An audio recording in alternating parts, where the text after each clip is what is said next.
Welcome to day 2 from Calpe. Yeah, just riding out from the hotel now. The weather is pretty much perfect. It's 10 o'clock, it's about 22 degrees I think. And I've had a bit of luck this morning. So because Aldi is open today, which I think is only because of it being shut yesterday. But I thought, well, Aldi sell a lot of bike pumps and bike stuff. So I checked the Aldi Espana website, and as luck would have it, it is cycling week this week. So I managed to get a track pump for €8, which is just good for peace of mind, I think. Well worth it. So today I'm going to do the Pego ride, which I know as the locals ride because it was recommended to me the first time I came by some locals here, which will involve the ascent up the descent that I did yesterday, then down in Benissa, through Gélon where the best cafe is, Villa Sol, but that's closed today because it's a Sunday, and then yeah, it's kind of before you get to Castel de Castells, you turn right, and it's just this really beautiful, quiet road. There's no other way to describe it really. I'll film it when I get there, I guess. Don't know if I'm going to get that between the trees there. That's a view down to Calpe. This is the climb you have to do every time you leave Calpe. Well, if you're going towards the mountains at least. Just made it through Benissa, which is really busy. It's kind of the main road between Dénia and Benidorm, I think. And Calpe kind of bypasses it, so you don't have to go on it a lot. But there is one section you have to go on because around Benissa, even after 2 years since I was last here, there's still loads of road construction on the same roads as 2 years ago. Not much progress has been made. So the road layout is just really confusing. But we made it through. Just leaving Gélon now. And the first time I came here, I actually followed a route off Epic Road Rides. A route doing the Col de Rats. And it actually took me into the lanes over there. And man, they are rough lanes. I guess they're no rougher than Mallorca lanes. No, they are. You know, they are. They're rougher than Mallorca lanes. So I recommend if you're coming around here, the roads are so quiet and so plentiful that just stick to the roads. And the roads are also really good. I didn't mention that already. So there are quite a lot of cyclists about. Most of them are from Belgium or Germany, it seems. And I do wonder if the reason that there's not many English people that come here is just because the cycling companies in the UK, they really do push Mallorca for some reason. I mean, it's well set up for the UK, but there are just more roads here. And don't get me wrong, I'll go to Mallorca many, many more times, and I do love it, but a bit of variation please. This is lovely. So we're just riding through the valley now before the turn off. We actually ride through the valley for quite a long time. As you can see, the weather ahead is pretty stunning. A little bit of cloud, but pretty nice. Behind is a little bit cloudy, as you can see. I think that's on Col de Rats. I don't know if you caught how much space that guy gave me, but it's awesome being in Spain. So much respect off the car drivers. The close passes are what in England would be considered a kind pass. So nice. I've had one close pass so far that's genuinely been close, and it was a French number plated car. So, you know, the Spanish are just absolutely awesome. Really good drivers. Around cyclists at least. So the first time I did this ride a couple of years ago, after it was recommended to me, I did it with a guy called Alan, who I actually met out here. Spent about a week riding together. Still in contact with him now, on Strava and the like. And it was really windy. It was about a month later than it is this year.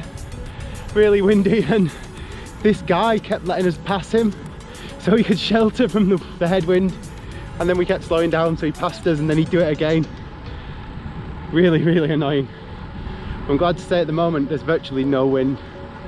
I think all this week, even though there's chance of a few showers, but like 6-mile-an-hour winds, so that's great. And amazing views like this. Okay, so the turn-ins here, it kind of sneaks up on you. So I'll just show you the sign. Pla de Petrocos, that's where we're going. And now you're into basically lanes. it does get really pretty. And it doesn't actually feel like you're going up that much. It's just really, yeah, it's really pretty, nice quality roads. It's good. It's getting a little bit cloudy up there, but that's kind of more inland. I don't think we're going that much more inland. We're kind of just going up now on my right. Can't see that. Sort of just up there. It doesn't look quite as bad. Still a bit cloudy, but it's still warm. Probably about 24, 25. But yeah, this is it really. It's just beautiful lanes like this, beautiful views. It's just really nice. So yeah, just continuing through the valley. We are going up slowly, and yeah, don't know if I'll film much more before the top now. Just stopped really quickly just to see if I can show you this in the distance. I don't know if you can see the masts on top of the climb over there. That's the, I want to say Cumbra. I'll put it on the screen what it's actually called. That's a really famous climb. It's been in the Vuelta a few times, and that's a really difficult climb because it starts with a really steep ramp that if you're not ready for it is a shock, believe me. And the only time I've done it, I had to stop on a side road just because I turned into the start of this climb and was not prepared for this initial steep ramp. I'm going to try and do it again this holiday if I can, and actually succeed in not stopping. Yeah, I thought I'd show you that. We're currently on sort of like, there's a descent between two peaks. The two peaks are the same max elevation, the first one doesn't, but it just has these views. And I'm fairly sure the second one does have views sort of out towards the sea, which is really nice, so I'll stop and film that. And this bit's why it's called the Pego ride. So yeah, Pego, and let's stop and have a look at this sign. Pego, up that way. And then there's a sign, which is the first sign we've seen so far, average 5% for what, 3.4 kilometers. So really easy. Let's crack on. On the last kilometre now, bit of a vantage point here, so I thought I'd just film a bit.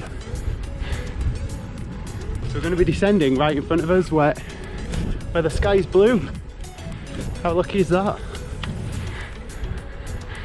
One last look at the view inland. Right, last little kick to the top now, and here's a sign for the top. And we're here. It's not as much of a kick as I remember. Okay, the first view to the north, which is over there, and then we're just going to go down and around that corner. I'm fairly sure as soon as I get around that corner there's views over to the sea. So let's go and have a look around there now. So you can see the sea in the background over there. The weather's way nicer on the coast than it is inland, but you can also see the road that we're going to take. So it winds down there, around the back of there, down there.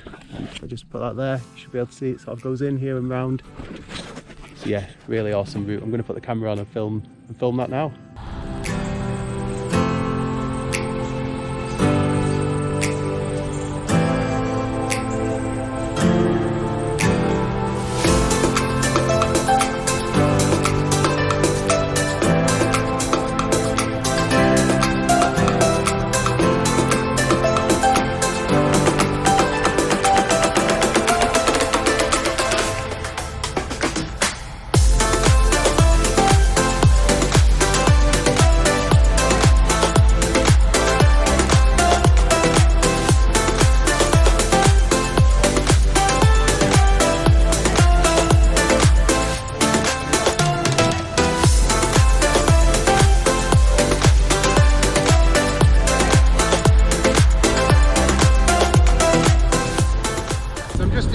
Now, a little bit windy actually, going north. This is an unintended trip through the lanes. I went the wrong way in Geelong. I was looking for a cafe, but the only cafes that were open, well, ones that were actually cafes and not just bars, they were absolutely rammed with people. So what I've decided to do is just head on back to Calpe and grab a coffee at the bike cafe next to the hotel. They helped me out yesterday when I needed the pump, so I feel like giving them a bit of business anyway. So I'm going to go and do that. But out of Geelong I was on autopilot and just going back the way I knew, and it's not the way I'd planned, so I'm interested to know what's different. I think it's a slightly different descent into Calpe. If it is, I will film that descent. Out there. Yeah, so if it is a different descent, I think it is, and I think it's quite a nice one. I'll film that as well and tag this on before doing an outro. reflection, I think that this route that it's trying to take me does also go to Benissa, just a slightly different way, so you don't have to actually go on the main road through Benissa. But regardless, the road is closed. I know it looks like you can get through there, but it does say no entry, so I think I shouldn't, and definitely don't want to get in trouble with Spanish police. So yeah, let's just jump back on the lanes and go back the way I know. Disappointing, I know. Quick stop on the descent to show you the view. So that is the view of Calpe. I think I tried to show it this morning, but it's really hard to see it when you're going up, and I'm just holding it out, holding the camera out. So yep, there's the view of Calpe. So we've come on the same descent. I am sure that there is another descent that you can come down towards Calpe. There's a turn off that we've just passed, which is a straight road down into Calpe. There's this, the kind of normal scenic route out of Calpe. But I'm sure there's also a way further up the coast, not the one I ascended yesterday, but somewhere in between. I'm sure there's another one. I'll have to look on a map. But that wasn't planned in today's ride, it turns out anyway. Right, just gonna carry on now. As always, forgot to do an outro. So yeah, it's the end of the video. I had a coffee next door, had a good chat with him, give me some, the guy who kind of runs the place next door, gave me some good tips on like routes that I could go on, especially because I'm not really familiar with the region behind Altea, and that's somewhere I want to explore now. I've got a bit of spare extra time than usual, so quite productive. They also run rides there, and he invited me to go there and join them on a couple, so I might do that as well. But yeah, so that's the end of the video. Thanks for watching. Don't forget to subscribe as always, and I'll catch you in the next one.